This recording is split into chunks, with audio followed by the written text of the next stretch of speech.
누가복음 9장 10절부터 17절까지 말씀입니다. 우리 한 절씩 교독합니다. 누가복음 9장 10절부터 17절입니다. 사도들이 돌아와 자기들이 행한 모든 것을 예수께 여쭈니 데리시고 따로 벳세다라는 고을로 떠나가셨으나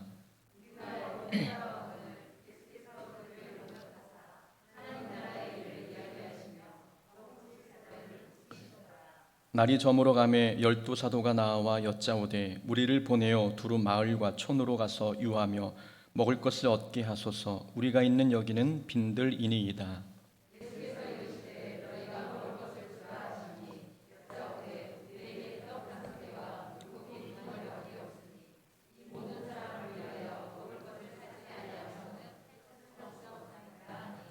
이는 남자가 한 5,000명 되밀어라. 제자들에게 이르시되 때를 지어 한 50명씩 앉히라 하시니 예수께서 떡 5개와 물고기 2마리를 가지사 하늘을 우러러 축사하시고 떼어 제자들에게 주어 무리에게 나누어 주게 하시니 먹고 다 배불렀더라. 그 남은 조각을 12바구니에 거두니라. 아멘. 오늘 본문 말씀 통해서 빈들에 넘치는 은혜라는 제목으로 함께 말씀 나눕니다. 오병이어 기적에 대한 오늘의 본문 말씀입니다. 오병이어 기적을 바라보는 여러 시각이 있습니다. 특히 불투만이라는 신학자는 성경에 나오는 기적이 복음의 순수성을 방해한다고 보았습니다. 모든 기적은 역사적 사건이 아니라 신화라고 단정지었기 때문이지요. 불투만은 성경 말씀이 현대인들에게 거부감 없이 다가가려면 성경에 나오는 모든 기적을 제거해야 한다고 주장했습니다. 불투만은 과학적 사고를 가지고 성경을 보았던 겁니다. 과학적 사고의 틀을 가지고 성경을 보니 이성으로 납득하기 어려운 기적은 모두 신화로 치부했던 겁니다. 오병이의 기적도 불투만 입장에서는 기적이 아니라 신화였습니다. 오병이어를 불투만식으로 해석하면 이렇습니다. 사람들은 자기가 먹을 도시락을 모두 준비해 왔습니다. 그러나 다른 사람과 나눠 먹기 싫어서 감추어 두었다가 한 아이가 자기 도시락을 희생시키는 모습을 보고 감동을 받아 예수님이 기도하기 위해서 눈을 감을 때 그때 자기 도시락을 다 꺼내놨다는 주장입니다. 이런 주장이 더 믿기 어렵지 않습니까? 성경을 비약적으로 해석했고 상상력을 동원하여 확대 해석한 소설 같은 주장입니다. 예수님께서 오병이어 기적을 행할 능력이 없다면 어찌 우리를 죄에서 구원하실 수 있겠습니까? 성경은 과학책이 아닙니다. 과학으로 성경을 증명하려 하면 실패를 볼 수밖에 없습니다. 과학이 모든 것을 증명할 수 있다고 생각하는 것 자체가 교만입니다. 여러분, 과학이 큽니까? 아니면 하나님이 큽니까? 과학은 학문입니다. 하나님께서 창조한 사람들이 만들어낸 학문이지요. 피조세계 안에 존재하는 학문으로 조물주 하나님을 검증하고 평가할 수 있겠습니까? 성경은 과학적 검증 방식으로 증명할 수 있는 책이 아닙니다. 과학이라는 작은 도구로 방대한 하나님의 역사를 검증할 수 있다고 생각하는 것 자체가 무리입니다. 기독교에서 창조과학회에서 과학을 가지고 성경을 증명하는 그런 모임이 있습니다.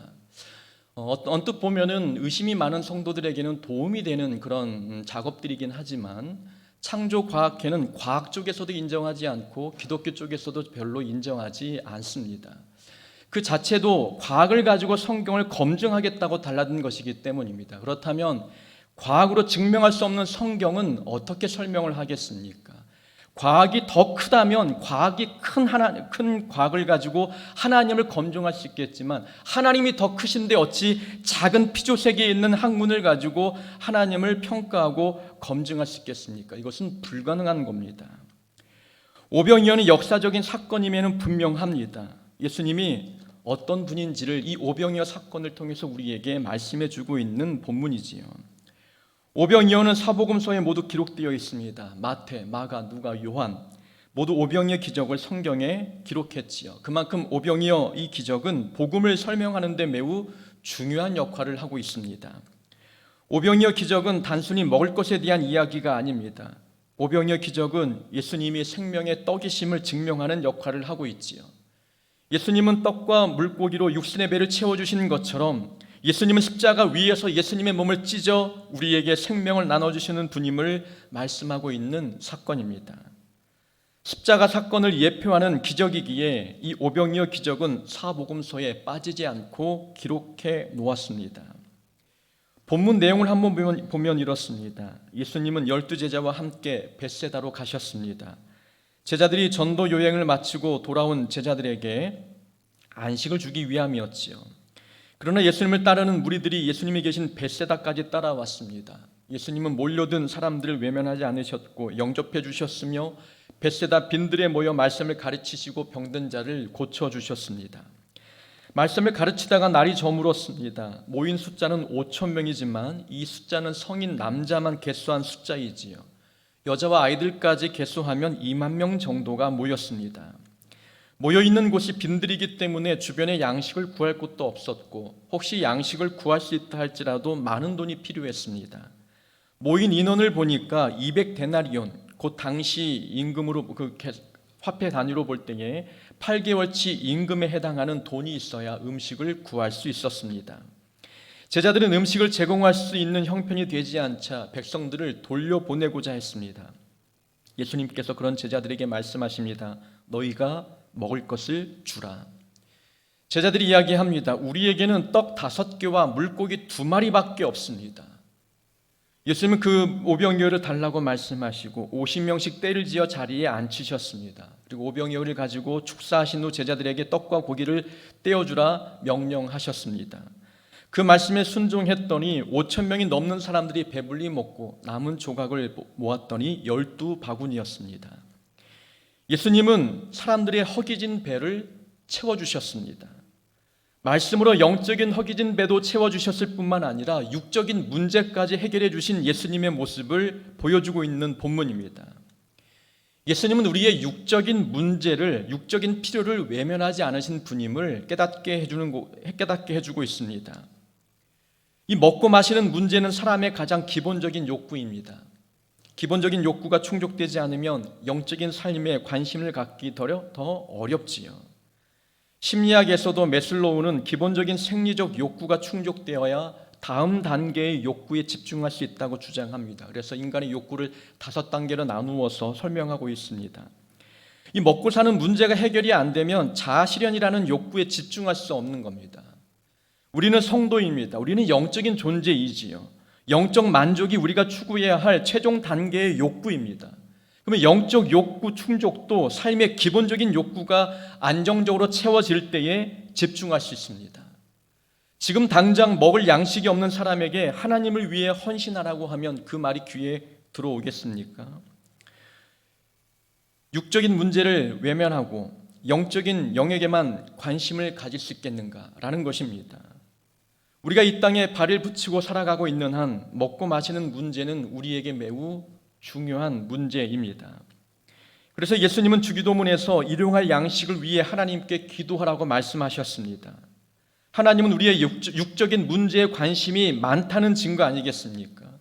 하나님은 육적인 문제를 외면하고 영적인 문제만을 위해 우리를 희생시키는 분은 결코 아닙니다. 먹고 자는 문제가 중요하기 때문에 일용할 양식을 구하기 위하여 하나님께 기도하라 가르쳐 주셨습니다. 그래서 먹고 사는 문제가 어려울 때마다 우리는 하나님께 기도해야 합니다. 먹고 사는 문제로 하나님께 기도해도 되는가라는 생각을 가질 때가 있지요. 내가 목사인데, 내가 장로인데, 내가 신앙생활을 오래 했는데 내 기도가 조금 고상하지 않고 단지 먹고 사는 문제를 가지고 하나님께 기도하는 것 굉장히 부끄럽게 느낄 때가 있습니다. 그런 잘못된 생각이지요. 우리는 돈이 필요하면 기도해야 되고 밥이 필요해도 기도해야 합니다. 먹고 사는 문제로 기도하는 것은 잘못된 신앙이 아닙니다. 잘못된 신앙이란 먹고 사는 문제를 자기 힘으로 해결하려고 하는 것, 이것이 문제인 것입니다. 우리가 필요한 것이 있으면 하나님께 간구하고 기도해야 합니다. 만약 우리의 기도의 방향이 잘못되었다면 기도하던 중에 성령 하나님은 우리의 기도의 방향을 바꾸어 주십니다. 먹고 마시는 문제를 위해서 간구했는데 기도하다 보니까 하나님께서 우리 마음에 깨달음을 주시고 그래서 좀 더 영적인 일에 집중할 수 있도록 우리의 기도의 내용을 바꾸실 때가 있습니다. 마음 저 깊은 곳에는 먹고 마시는 문제, 이것이 해결이 안 된 것 때문에 꿍한 마음이 있는데 그 마음을 내가 외면하고 고상한 거룩한 것을 놓고 간구하고 기도한다. 그 기도가 집중이 되겠습니까? 기도도 단계가 있는 겁니다. 육적인 문제, 해결할 문제가 있다면 그걸 가지고 기도해야 되는 것이고, 그 문제가 해결이 될 때에 우리는 좀 더 거룩한 일에 집중할 수 있게 되는 것입니다. 우리는 하나님 앞에 자녀입니다. 어린 자녀이죠. 필요한 것이 있으면 우리를 속이지 말고, 우리 마음을 속이지 말고 솔직한 마음으로 하나님께 기도하는 자세가 필요합니다. 오병이어 기적은 예수님께서 우리의 필요를 채워주시는 분임을 가르쳐주는 사건입니다. 여기에서 또 주의해야 할 점이 있지요. 예수님은 우리의 필요를 채워주시는 분이시지만 욕심을 채워주는 분은 아닙니다. 필요를 위해 기도해야지 우리는 욕심을 채우기 위해서 기도해서는 안 됨을 기억해야 합니다. 요한복음에 오병이어 기적을 체험한 사람들이 나옵니다. 오병이어 기적을 체험하자 사람들은 예수님을 따라가기 위해 배를 타고 갈릴리 호수를 건너는 열정까지 보였습니다. 예수님이 그 사람들을 보고 말씀하십니다. 너희들이 나를 찾는 것은 표적을 본 까닭이 아니요 떡을 먹고 배부른 까닭이로다 라고 말씀하십니다. 예수님은 예수님을 따라오는 사람들이 어떤 목적으로 따라왔는지 간파하셨습니다. 오병이어 기적을 체험하자 사람들은 예수님과 함께하면 먹고 사는 문제만큼은 충분히 해결될 것이라고 생각을 했습니다. 오병이어 기적을 보여주신 하나님의 의도를 깨닫지 못한 겁니다. 오병이어 기적은 말씀드린 것처럼 예수님은 우리의 생명이 떡이 되시고 우리를 구원하기 위해 이 땅에 오신 하나님의 아들이심을 보여주는 사건입니다. 그러나 사람들은 예수님을 통해 육신의 배만 채우려고 찾아왔습니다. 예수님을 자기의 욕심을 채우는 도구로 삼고 싶은 모습입니다. 우리는 먹고 마시는 문제가 수단이 되고 하나님 나라가 목적이 되어야 합니다. 이것이 바뀌면 신앙생활이 엉망이 되는 거지요. 많은 사람들이 먹고 사는 것이 목적이 되고 하나님을 수단 삼는 모습들이 있습니다. 하나님을 도구 삼아 자기의 욕심을 채우려는 모습들입니다. 하나님은 전능하신 분이십니다. 그렇다고 해서 하나님의 능력을 수단 삼아 욕심을 채우려 하고 있다면 우리의 믿음 생활은 정도에서 벗어난 겁니다. 먹고 마시는 문제는 수단이고 하나님 나라가 목적이 되는 신앙생활을 해나가야 합니다. 물질이 풍족하다고 해서 그 사람을 믿음 좋다 평가할 수 없습니다. 믿음이 좋고 나쁨은 주어진 삶에 자족하는가, 이것이 판단 기준이 되어야 합니다. 신앙은 많이 갖는 것이 아니라 자족하는 겁니다. 만족하는 것이 곧 하나님이 원하시는 믿음임을 기억해야 합니다. 우리가 하나님께 무엇을 구하든 하나님께 구하는 것은 잘못된 모습이 아닙니다. 그러나 우리의 간구가 욕심을 채우는 목적이라면, 욕심을 채우기 위해서 기도하는 것이라면 우리의 삶의 방향은 분명 잘못된 것입니다. 하나님은 우리의 욕심을 채우지 아니하시고 필요를 채워주시는 분이십니다. 예수님께서 제자들에게 말씀하셨습니다. 너희들이 먹을 것을 주라. 제자들이 대답합니다. 우리에게는 떡 5개와 물고기 2마리밖에 없습니다. 이 모든 사람을 위하여 먹을 것을 사지 아니하고서는 우리는 할 수 없습니다 라고 대답했습니다. 제자들의 결론은 떡 5개와 물고기 2마리로는 아무것도 할 수 없다는 것, 이것이 그들이 내린 결론입니다. 우리에게는 이것밖에 없으니 할 수 없습니다. 결과를 너무 쉽게 단정 짓고 있습니다. 예수님께 떡과 물고기를 드려보지 않고 자기 생각으로 결과를 부정적으로 예단했습니다. 능력이 부족하고 자원이 부족하다고 해서 모든 일을 할 수 없습니다라고 결론 짓는 것, 과연 옳은 믿음이겠습니까? 우리 이 모습을 통해서 발견할 수 있는 교훈이 하나가 있습니다. 우리의 부족한 능력으로 인해 하나님의 능력을 제한하지 말아야 합니다. 사람들은 부족한 자신의 능력으로 인해 하나님의 능력을 제한하려 듭니다. 내가 할 수 없으면 여러분 하나님도 할 수 없습니까? 그렇지 않습니다. 내가 능력이 없는 것이지 하나님이 능력이 없는 분은 아니십니다. 내가 할 수 없다고 포기하는 것, 그것은 하나님의 능력을 내 생각으로 제한하고 있는 겁니다. 우리의 능력과 자원은 항상 한계가 있습니다. 우리의 능력은 오병이어처럼 작고 보잘것없어서 우리 능력으로 해결할 수 없는 삶의 문제가 참 많습니다. 그러나 우리의 능력이 작고 자원이 부족하다고 해서 하나님도 해결하지 못하는 것은 아닙니다. 제자들의 문제는 예수님의 능력을 의지하지 않고 자기의 능력으로 문제를 해결하려고 했습니다. 우리가 하나님의 일에 실패하는 이유도 이와 같습니다. 우리 능력으로 일하려 하기 때문입니다. 내게 주어진 재능과 달란트만 가지고 일하려고 하고 있는 모습이 우리를 실패로 인도합니다. 우리는 뭔가 버거운 일을 만날 때 내가 그 일을 감당할 수 있는 능력이 있는지를 먼저 생각해 보지 않습니까? 그러다가 내가 그만한 일을 감당할 만한 달란트가 없으면 부족해서 못하겠다고 이야기합니다. 부족해서 못하겠다고 하는 그 말 속에는 내 능력이 부족함을 표현하는 겁니까? 아니면 하나님의 능력이 부족해서 못하다는 뜻입니까? 하나님의 일은 재능으로 하는 것이 아닙니다. 은사와 달란트로 하는 것이 아니라 믿음으로 하는 것입니다. 마태복음에 나오는 달란트 비유는 재능이 많아야 좋은 결과를 얻을 수 있다는 교훈을 주는 본문이 아닙니다. 재능이 많든 적든 하나님의 능력을 신뢰하는 믿음으로 일하면 좋은 결과를 얻을 수 있다는 것, 그것이 달란트 비유가 주는 교훈입니다. 우리가 가지고 있는 것은 떡 5개와 물고기 2마리밖에 없습니다. 자기 능력으로 일하려는 사람들은 이렇게 말합니다. 내 능력은 이것밖에 없습니다. 내가 투자할 수 있는 달란트는 이거밖에 없습니다. 내 은사는 이거밖에 없습니다. 내 자원은 이것밖에 없습니다. 이것밖에 없다는 이 말을 자주 사용하는 사람들이 있지요. 자기 힘으로 일하려고 하는 사람들입니다. 하나님의 능력으로 일하는 사람들은 다르게 말합니다. 우리 능력은 이것밖에 안 되지만 하나님이 사용하시면 이것으로도 충분합니다 라고 고백합니다. 하나님의 일은 내 능력을 하는 것이 아닙니다. 내가 가지고 있는 경험이나 지식을 갖고 하는 것이 아니라 하나님의 능력을 신뢰하는 믿음을 가지고 일하는 것입니다. 내게 능력 주시는 자 안에서 내가 모든 것을 할 수 있느니라. 사도 바울의 고백입니다. 사도 바울 얼마나 능력의 사도입니까? 사도 바울만큼 똑똑하고 경험이 많은 사람이 어디 있겠습니까? 그러나 사도 바울도 하나님 안에 거할 때 모든 것이 가능하다 고백하고 있습니다. 내 힘으로 내 능력으로는 한계가 있지만 예수님의 능력이라면 모든 것이 가능하다고 고백하고 있습니다. 모세의 지팡이는 모세가 들고 있을 때에는 막대기에 불과했습니다. 하나님께서 모세의 지팡이를 사용하자 능력을 행하는 지팡이가 되었습니다. 다윗의 물맷돌은 다윗 손에 들려질 때에는 돌멩이에 불과했지만 하나님께서 사용하시니 골리앗을 쓰러뜨리는 능력의 무기가 되었습니다.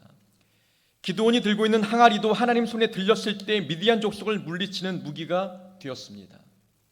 사람 눈에는 이것 가지고는 불가능합니다라고 생각했던 도구가 하나님 손에 들려질 때는 놀라운 결과를 이루십니다. 하나님의 능력을 우리의 부족한 능력에 가두지 말아야 합니다. 우리가 할 수 없다고 해서 하나님도 할 수 없는 것은 아닙니다. 우리는 하나님 이것밖에 없어서 할 수 없습니다라고 말할 때 하나님께서는 그것으로 충분하단다라고 말씀해 주십니다. 우리는 버거운 일을 맡을 때마다 순종하기 어려운 문제에 직면할 때마다 내 능력이 감당할 수 있는지 내 모습을 보기보다도 하나님을 볼 수 있는 믿음이 필요합니다. 예수님은 오병이어를 가지고 하나님께 기도하셨습니다. 16절에 보니까 예수께서 떡 5개와 물고기 2마리를 가지사 하늘을 우러러 축사하시고 라고 말씀하고 있습니다. 축사하셨다는 말씀은 감사 기도를 드렸다는 의미입니다. 감사 기도를 하고 난 뒤 무리들에게 나눠주시니 모두가 먹고 남을 만큼의 많은 양식이 되었습니다. 여러분, 지금이 감사가 나올 상황입니까? 2만 명 정도가 모여 있습니다. 양식은 떡 5개와 물고기 2마리 뿐입니다. 턱없이 부족한 음식 앞에서 감사가 나올 수 있을까라는 것입니다. 그러나 예수님은 하늘을 우러러 먼저 하나님께 감사 기도를 드렸습니다. 이 장면을 통해서 2가지 교훈을 얻을 수 있습니다. 하나는 감사는 결과를 보기 전에 먼저 하는 겁니다. 그리고 둘째는 작은 것에 감사하는 자에게 하나님은 큰 것을 허락해 주시는 분이십니다. 평범한 감사는 결과를 보고 합니다. 감사할 상황이 되면 그때 감사하는 것이 일반적인 사람들의 모습이지요. 이런 감사는 세상 사람들도 합니다. 성도의 감사는 결과를 보지 않고 하는 감사여야 합니다. 우리에게는 믿음이 있습니다. 믿음은 바라는 것들의 실상이요 보지 못하는 것들의 증거라고 말씀합니다. 아직 결과가 나타나지 않았지만 우리는 믿음의 눈으로 이미 하나님이 행하신 결과를 본 것이나 다를 바 없습니다. 그래서 믿음이 있는 사람은 결과를 본 것처럼 하나님께 감사합니다. 우리는 결과를 보기 전에 먼저 감사하는 자가 되어야 합니다. 세상 사람들이 하는 감사와는 다른 감사를 보여야 하는 것이지요. 감사에는 보통 세 종류가 있습니다. 조건적인 감사가 있습니다. 하나님께서 만약 무엇을 해 주신다면, 내 기도에 응답해 주신다면 내가 감사하겠습니다 라는 감사입니다. 또 하나의 감사는 이유의 감사이지요. 무엇을 해 주었기 때문에, 어떤 결과가 나왔기 때문에 감사하는 겁니다. 성과를 보고 하는 감사가 이유에 대한 감사입니다. 조건의 감사나 이유의 감사는 모두 결과를 보고 하는 감사입니다. 하나님의 행동에 감사에 뿌리를 두는 거죠. 하나님이 이렇게 해주시면 감사하고 이렇게 안 해주시면 감사하지 않는 하나님의 행동에 감사의 뿌리를 두고 있는 모습입니다. 세 번째 감사의 조건이 있죠. 그럼에도 불구하고 하는 감사입니다. 그럼에도 불구하고 하는 감사. 내가 최선을 다했음에도 아직 하나님의 때가 되지 않아서 결과로 나타나지 않을 때가 있습니다. 그래도 먼저 감사하는 겁니다. 또 주어진 것에 대해서 자족할 때 이런 감사가 나옵니다. 삶과 환경을 바꾸기 위해서 노력했지만 하나님께서 자족의 믿음을 주실 때가 있습니다. 환경을 바꾸지 않고 우리 마음을 바꿔주실 때가 있습니다. 그럴 때 그럼에도 불구하고의 감사가 나옵니다. 그럼에도 불구하고의 감사는 결과를 보지 않고 하는 감사입니다. 상황은 바뀌지 않고 조건도 달라지지 않았지만 그럼에도 감사가 나오는 이런 감사는 결과를 보지 않고 하는 감사입니다. 아무것도 염려하지 말고 오직 기도와 간구로 너희 구할 것을 감사함으로 하나님께 아뢰라. 아무것도 염려하지 말고 기도와 간구하라고 말씀하는데 너희 구할 것을 감사함으로 아뢰라. 자, 기도할 때 감사부터 하라고 말씀하고 있습니다. 염려의 문제가 해결되지 않았지만 기도할 때는 먼저 하나님께 감사하라. 우리에게 말씀해 주시고 있는 빌립보서의 말씀입니다. 염려의 문제가 해결되지 않을 때가 있습니다. 기도에도 응답이 더딜 때가 있습니다. 그렇다고 우리 감사의 그 시기를 미루어서는 안 되는 겁니다. 기도 자체 안에 감사가 있어야 되는 것이고 하나님과의 교제를 통해서도 충분히 감사할 수 있는 겁니다. 꼭 감사가 환경이 바뀌고 조건이 달라져야만 나오는 것은 결코 아닌 것입니다. 감사는 원하는 것이 이루어지지 않았어도 할 수 있는 것이 감사입니다. 또한 우리가 작은 것에 감사할 때 하나님은 큰 감사의 조건을 허락해 주십니다. 이 말을 곰곰이 묵상해 보았습니다. 정말 하나님은 우리가 작은 것에 감사하면 더 큰 감사를 허락해 주실까? 하나님께서 작은 것에 감사하는 사람에게 큰 감사를 허락해 주기도 하시지만 큰 감사는 반드시 조건으로 나타나지 않습니다. 우리가 100원에 감사했다고 해서 하나님이 10,000원을 주신다? 여러분, 이런 방식으로 하나님께서 역사하지는 않으십니다. 물론 특별한 경우에는 그렇게 역사하실 수도 있습니다. 그러나 대부분 우리가 작은 것에 감사할 때 큰 감사를 허락하신다는 말은 우리 감사의 마음이 커진다는 뜻입니다. 100원에 감사하고 보니 다른 것에 대한 감사도 보입니다. 100원을 감사하고 보니 50원도 감사한 일이었습니다. 우리 마음이 감사의 마음으로 점점 넓어져 가고 있는 증거입니다. 먹을 수 있다는 사실에 감사가 나오고 일할 수 있다는 사실에 감사가 나옵니다. 그전에는 몰랐는데 작은 것에 감사하고 보니 모든 것이 감사의 조건이었음을 깨닫게 되는 것이지요. 감사의 분량이 많아진 겁니다. 믿음의 그릇이 커진 겁니다. 이것을 가리켜 작은 것에 감사할 때 하나님께서 큰 감사를 주신다는 뜻이기도 한 겁니다. 우리의 감사가 부족한 이유는 삶이 부족해서가 아닙니다. 환경이 부족해서가 아니라 믿음의 그릇이 작고 감사의 분량이 적기 때문입니다. 감사는 훈련할수록 더 많아지는 법입니다. 감사하다 보면 모든 것이 감사였음을 깨닫게 되는 것이지요. 이것밖에 없어서 안 됩니다 라고 말하기보다도 이것이 있어서 감사합니다 라는 고백이 나와야 합니다. 감사는 영어로 땡크라고 합니다. 그러나 띵크라는 단어와 비교해보면 알파벳이 하나 다르지요. I가 A, 이 차이만 있습니다. 이 영어 단어만 보더라도 감사는 조건에서 나오지 않음을 깨닫습니다. 생각을 바꾸면 감사할 것이 많다는 뜻입니다. 믿음의 생각을 가지면 감사하지 못할 상황이 없음을 우리에게 가르쳐주고 있는 것입니다. 우리가 믿음의 생각을 갖기 시작한다면 내 삶이 하나님이 허락하신 모든 것이 감사임을 깨닫게 됩니다. 우리는 결과를 보기 전에 감사하고 그리고 작은 것에도 감사하는 자가 되어야 합니다. 5,000명이 넘는 사람이 예수님께 공급하시는 떡과 생선을 먹었습니다. 그리고 남은 조각을 거두었더니 12바구니였습니다. 제자들은 조금 전까지만 해도 이렇게 말했습니다. 우리가 있는 여기는 빈들이니 무리들을 마을과 촌으로 가서 양식을 얻게 하소서. 이곳은 아무것도 얻을 수 없는 빈들이라고 이야기했습니다. 그런데 주님께서 일하시니 아무것도 얻을 수 없었던 빈들이 풍성한 양식으로 가득했습니다. 예수님이 계시면 빈들에도 은혜가 넘칩니다. 우리 삶이 빈들일 때가 있었습니다. 소망도 없었고 희망도 없었으며 은혜롭다 여길 만한 것은 아무것도 없던 빈들과 같은 삶일 때가 있었습니다. 고독과 외로움과 슬픔만 가득했던 삶이었는데 예수님께서 우리 삶에 오시면서 모든 것이 변했습니다. 따뜻한 햇살이 얼어붙은 땅이 녹듯 예수님의 따뜻한 사랑은 우리의 삶을 녹였습니다.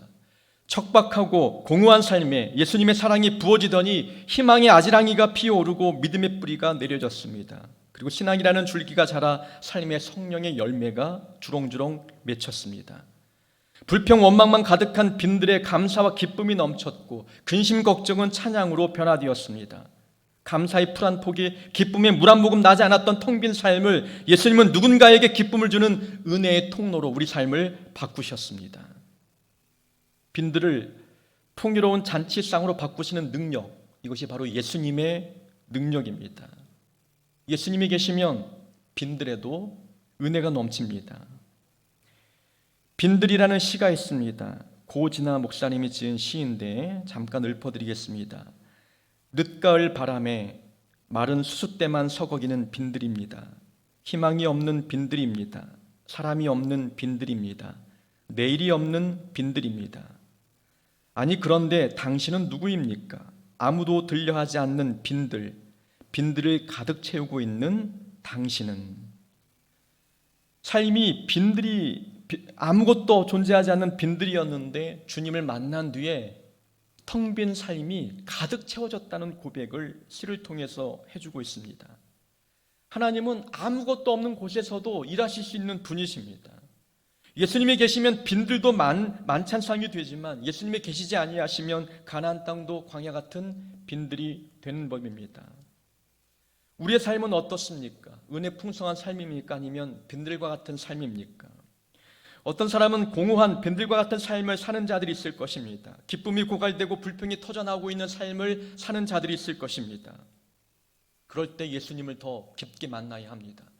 주님을 만날 때 비로소 우리 삶의 변화가 일어나는 것이지요. 아무것도 존재하지 않는 빈들과 같은 삶이 영적 오곡백과로 물든 황금 들판이 되는 것, 주님이 우리 삶에 오셔서 일하실 때 얻을 수 있는 결과입니다. 모두가 먹고 12광주리가 남았습니다. 남았다는 것은 배불리 먹었다는 뜻입니다. 또 남았다는 것은 더 많은 사람들이 와서 먹어도 충분하다는 것을 의미하고 있습니다. 예수님의 구원의 능력은 한계가 없다는 뜻이지요. 더 많은 일을 구원해도 예수님의 능력은 차고 넘칩니다. 더 많은 사람들이 와서 은혜를 먹어도 은혜는 날로 넘쳐난다는 것을 12광주를 통해서 우리에게 말씀해 주고 있습니다.